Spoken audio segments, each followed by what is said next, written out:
I'm your host, Kimberly, and on today's episode, we have Crystal Bodie Smith, the Hope Catalyst.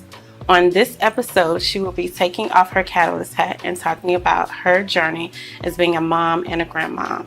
We have her 3 beautiful daughters here, Constance, Rochelle, and Frederica. Welcome to the show, ladies. Thank you. So, tell us your name, your age, and what your profession is. My name is Constance Bodie. I am 32. I was about to say 29. That's why I took that pause. But I'm 32. And I am a full-time mother. Okay.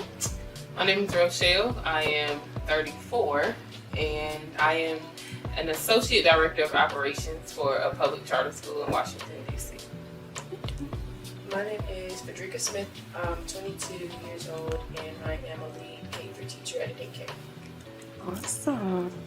So, do you think growing up as a child of the Hope Catalyst has rubbed off on you? A little bit. My mother is she loves to help people. Loves it. Even back in the hood, she used to do this thing called Back in the Hood. And so I think it was like Back to the hood. Back to the hood. Okay. So I think it was like annually, and like they would be like vendors and like the artists. Sometimes she would bring them out just like to get the community together, like celebrate each other, like that type of thing. So she's been doing it for as long as I can remember, because she was doing that Back to the Hood when I was in elementary school. So for as long as I can remember, she's always wanted to help people and in any type of way that she could. So I think that's rubbed off a little bit. I'm not gonna say friendly, but I'm not as... You can probably say friendly. I like to help people, but I just don't... I'm not a people person. That's what I'm gonna say. I'm not a people person to the point where I could do it in the... what's the word? In the aspect that she does it. But I try. I do what I can. Yeah. You do what you can. I do what I can. I would probably say, if you ask somebody else, people would probably say I am my mother's child. She has the heart of gold.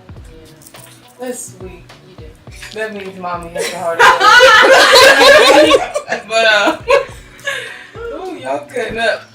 No. I don't know. She if I really think about it, I probably am like her. She took in someone in her home, adopted another sibling for us. I have adopted a child, just like she did. She has community events. I do that for a living now. I work in specific communities, just like my mom works in specific communities that need the most, hope and help. So it definitely rubbed off. Oftentimes, I don't like to admit that I am my mother's child and I do everything she does, but I think I do. Rochelle, She'll make a U-turn.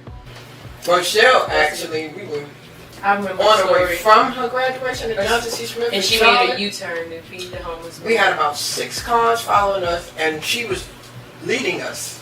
And so we didn't know where we were going, back to her house afterward. And so we were following her, and she made a U-turn, and we thought we were going to her house. She made a U-turn to go stop and give somebody in the median, a homeless person, some money for food.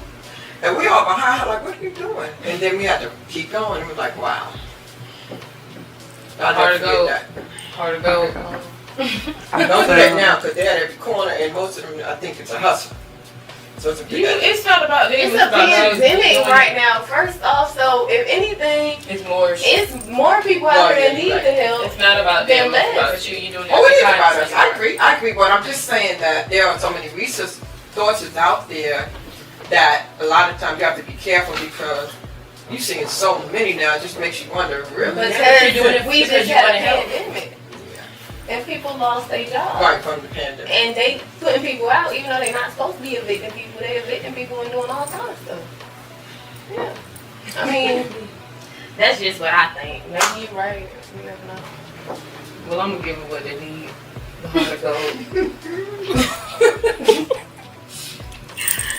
So, was your mother strict? Well, let me just say this. I don't know why she's making noise. I don't understand it. I don't think I had it as bad, but it was a different. I don't. Is strict the word? I don't know if strict is the word. I think we were very well disciplined. I don't want to say they're not good children, but I was a good child. So, so I don't know if she had to be strict with me per se. But we were very well disciplined. Yeah. So, what you have to say? I don't think that I am not a good child. I think that I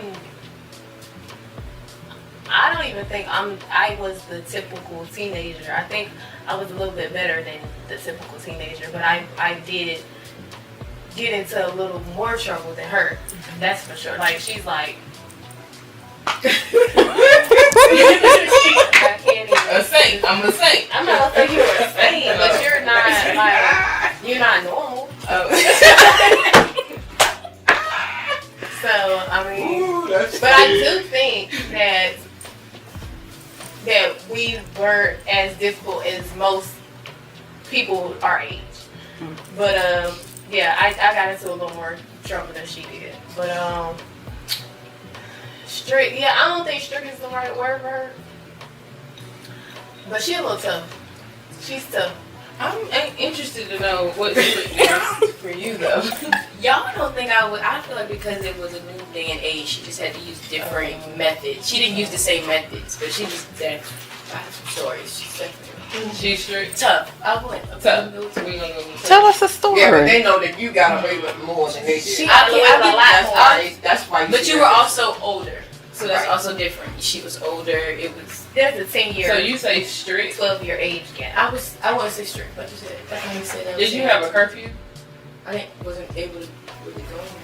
Oh, so Yeah. I guess that was the difference because I didn't want to go nowhere, so I didn't necessarily have a curfew. Yeah. So when I did go somewhere, it wasn't like you need to be back in the house by 9 o'clock. Yeah. I never really went anywhere. I didn't have a curfew either because I didn't go anywhere. I only went one place to my best friend's house on the weekends, and that was like their family. So my mom was like, other than that, I never really wanted to go anywhere either. So Yeah. I think for us it was more so like when we was home, we kind of like Had each other. I Yeah. didn't have anybody in the house. I think so. If I did want to leave out more, that's more why. Because I feel like an only child, even though I wasn't an only child. And I think that had a lot to do with the fact that we had all those exchange students. Yeah. So while she was coming up, it was always somebody in the house. And then, even when the sisters left, I had somebody else in the house. So when it was just us, she was like bored. Like, Yeah. man, I was like, wow. And then I had to think about it. I understand now when I became an empty nester. I figured it out. I was like, wow, I get it now. I'm in the house by myself. It's a big difference. So I kind of understood where you were coming from when that happened. We'll be right back after a word from our sponsors. Hi, this is Crystal. Hey, if you see me sitting out under a nice shady tree during this time and you have your mask on, let's have a conversation. Right now in 2020, people are out of work and so much going on in their life that they need a plan B. And that's what I'm here to help you do. So I'm sitting out here waiting for a client, and we will be getting together just to have a little fresh air and talk about some options so she can have some flexibility. So if you see me, come on by. I'll be glad to give you one of my business cards, and we can talk. I'm here for you. I'm a marketing consultant nationwide, and I'm happy to help you come up with another solution. Crystal Bodie Smith, and if you have never been to my website, please check it out.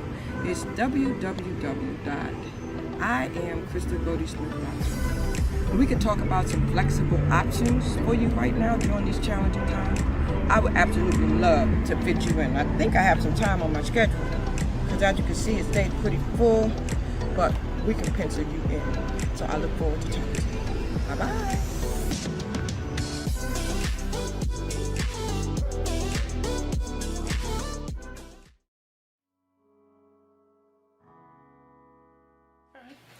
Well, how was it dating y'all?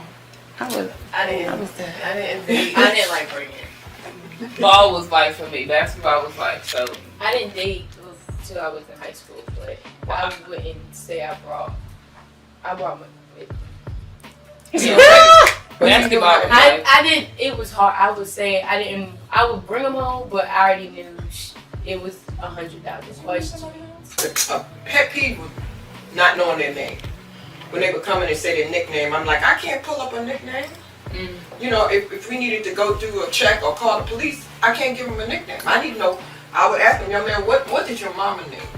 You run a background check? You know? Yes, you do. Yep. Daughters. I have daughters, Karen. I understand. Daughters. I understand. So, what lesson have you learned from your mom? Like one good lesson that you've learned? I would. You go. You got it.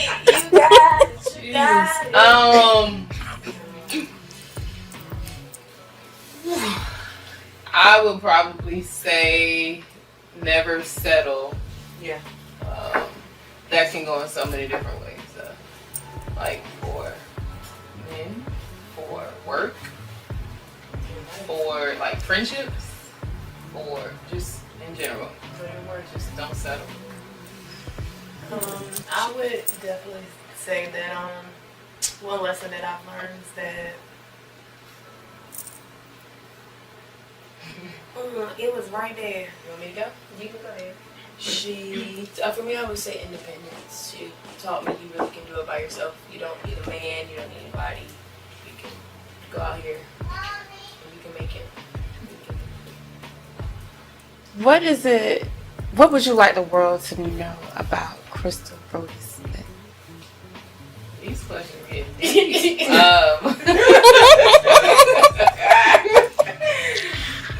oh boy. That she is a very caring and loving mother and grandmother, and she would do anything for her children and grandchild.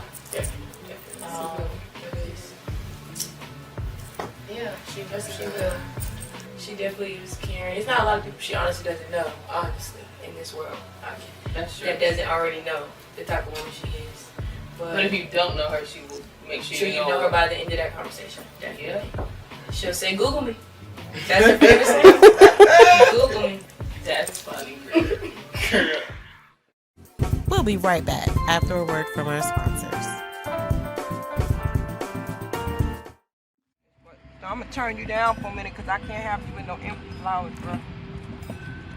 Man, I never forget the day he called me and he said, sis, they gave me 6 months to live. Whew.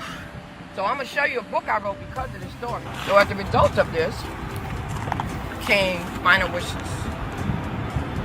I took everything that I went through with Charles, Mom, and Dad, and I wrote this book. When I tell you Final Wishes is a guide for transition from life to death, so guys,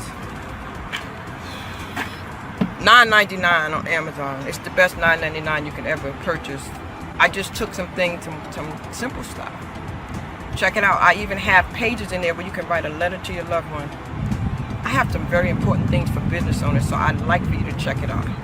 And it's not about selling a book. It's about giving you peace of mind. It's about making sure you don't feel what I felt. That's why I wrote this book. Because I don't want nobody to go through what I went through. Please find out what your family's final wishes are. I'm telling you, it'll save you from the day you have to make a decision at the ER. It's so much easier.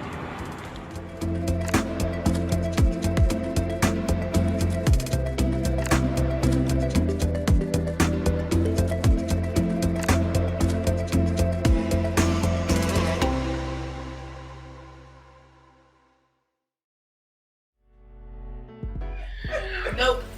Okay, ladies, Y'all let you real. name one thing that you think your mother could be better at. These questions. Is this a What is happening? sorry? Communication. And the way your your tone. Okay. Just as far as your relationship with your mom, what's the one thing that you think could be better at? I think her tone and stuff have a lot to do with the fact that she's deaf in one ear. So that's something that she. Oh, sorry. I thought it was one thing. It's like 30. It's 30 and like 60. Learn something every day. Yeah, I think I know what Rick is talking about, but I feel like that comes from because I know that she has like hearing issues. I let that stuff ride sometimes because I'm just like. Well, I know when she's loud versus like being overbearing. And that what parents do though? Don't you friends talk about that a lot, their parents? Yes, but you can be overbearing. I feel like there's such thing as too overbearing. Caring too much.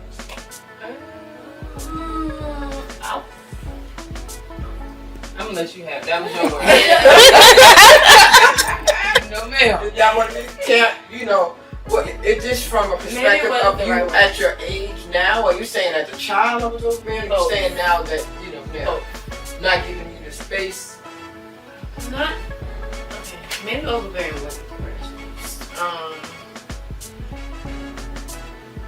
Let me just, I'm probably gonna say be a little more considerate, maybe. Yeah, I'm gonna say that. Be more considerate how? Um, All right. We're gonna change her name from Kim to Ayana. Jesus. Probably just take into consideration that, you are still our mom, but like we grown now, so we got stuff happening in our life. So like we have priorities of our own. Not to say what you got going on is not a priority, but we have priorities. So consider that, and then we can consider your priorities. If we're both considerate, we can make some things work. I think that's good, but you know what, Kim? I think it's a different generation. Because when we came up, it didn't matter what we had going on. If our parents wanted something, it didn't matter. Can I ask a question? Even at 8, Can I ask a question? even at 30. This is not gonna get too deep. We ain't gonna go deep in. Jeez. So okay. So for Connie, because she's a mom, that's the top priority, I think. Nothing I can think of right now for me is the top. But she's a mom, and so like her son has to be in school tomorrow. You know what I'm saying? So is it a priority for her to put her son in bed, or is it a priority for her to be here? You know what I'm saying? Bedtime is 8:30. It's just an example. We're not gonna go too deep. So I was just it is a different generation, but I don't know. I'm here. I'm sitting here. I don't live up the block. You know what I'm saying? I live 4 hours away. Well, I don't mean that. It's just an example. That example, of course, things happen. So when things happen, then you adjust. So we always have to be able to not make excuses, but make adjustments. All I'm saying is when it comes to parents, you always have to make the adjustments. Just because you are a parent doesn't mean you can't make some adjustments for us. I'm not saying you don't and haven't, because you have. That's a great. I like that. I think that's a very good point. But I just want all parents to understand and all children to understand. It works both ways. But there is something that I think this generation, I think the millennials and the Gen X don't understand, that the baby boomers and those that came before you understood. It's a difference. It's a different level. It's like when we came up, if your parents called and needed something, you just dropped what you were doing and you went and Mom. I think it's different. I think it's very I'm different. not saying it's wrong. I'm just saying different. it's just different. Wouldn't you agree? It's different. I think it's very different.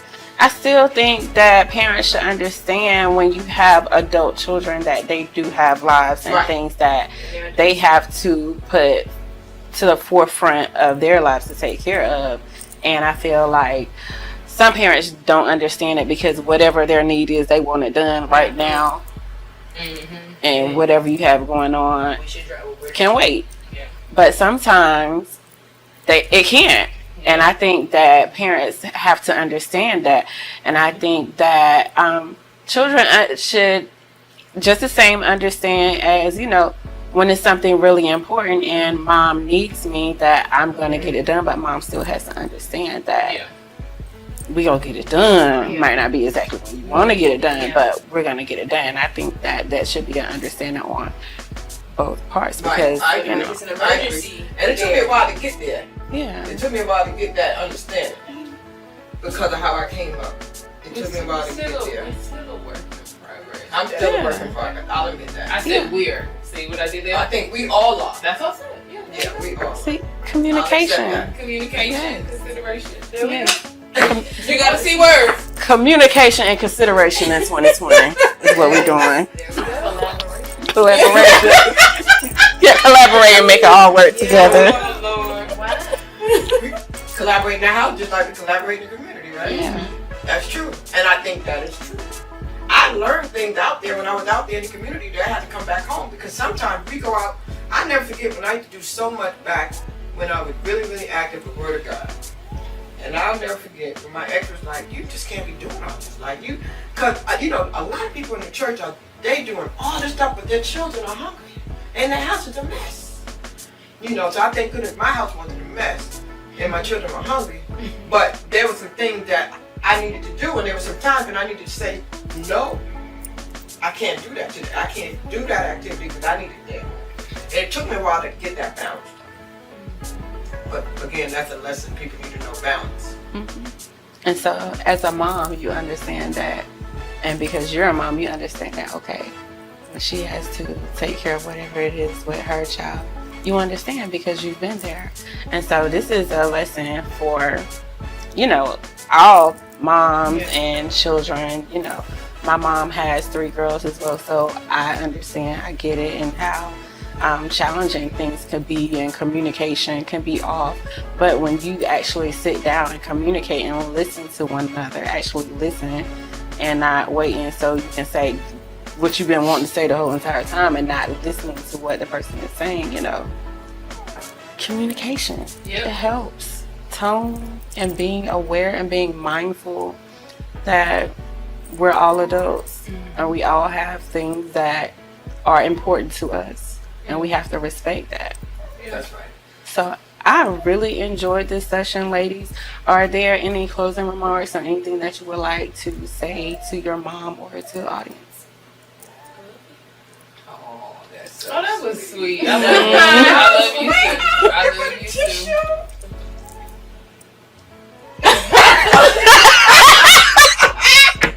That is.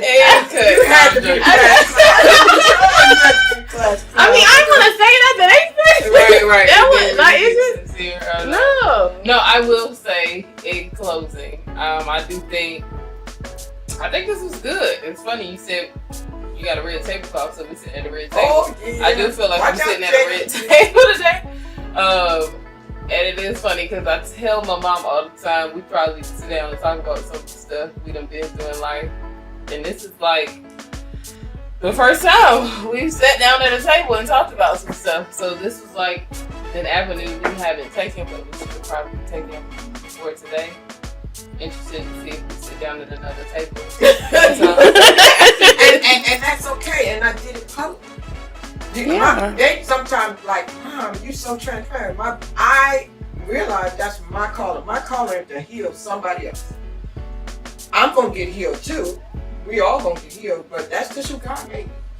You know what I'm saying? So I publicly tell you, we probably should have sat down early on some things, but it's never too late to keep sitting down. But a lot of times it's hard to get y'all to sit down. Look what I had to go through to get y'all to sit down today. Well, Father, we made it. Thank you, Jesus. Thank you, God. See the collaboration? Yeah. You see the collaboration? Yeah. Thank you, though. Really, thank you. I enjoyed it. Thank you guys for joining me. Crystal, is there anything that you would like to say to your beautiful Yeah, daughters? I just want to say, the reason why I wanted people to really understand, there's sides of me that people don't know. I love family. I'm all about family. I'm about community, but I'm about family too. And just want people to know who my daughters were. You know what I'm saying? To let them see who they are. You got to see a little bit of their personality. You know who the jokester is. You know, you can tell, you know. And Okay. it's all about, you know, I can't be telling people keep hope alive if I don't keep my hope alive. And the only way I can keep my hope alive is to keep their hope alive, you know. And so I wanted to do this as a way, like she said, inadvertently, it helped them. You see what I'm saying? So sometimes as parents, we have to be willing to do things differently. And this was different. And I thank you, you know, because with your platform, it attracted me to want to do this. You understand what I'm saying? Because I know that with, you know, new visions and the quality of what y'all do, and then I knew I couldn't do it by myself. I couldn't sit down and have questions and ask them this. But, you know, we had to bring it to someone else, and we wanted to be professional, and you helped us to carry that out. So I thank you so much. And I hope that somebody listening out there that y'all got something out of this, you know, really, because if you don't have to get a camera to come in, but sit down with your children. And don't wait till they get 32, 34, 22. Because they are really listening and they're, you know, they're hurting and they're missing some things. So go back and have a conversation with them. And we have to do some active listening, parents. Don't wait too long.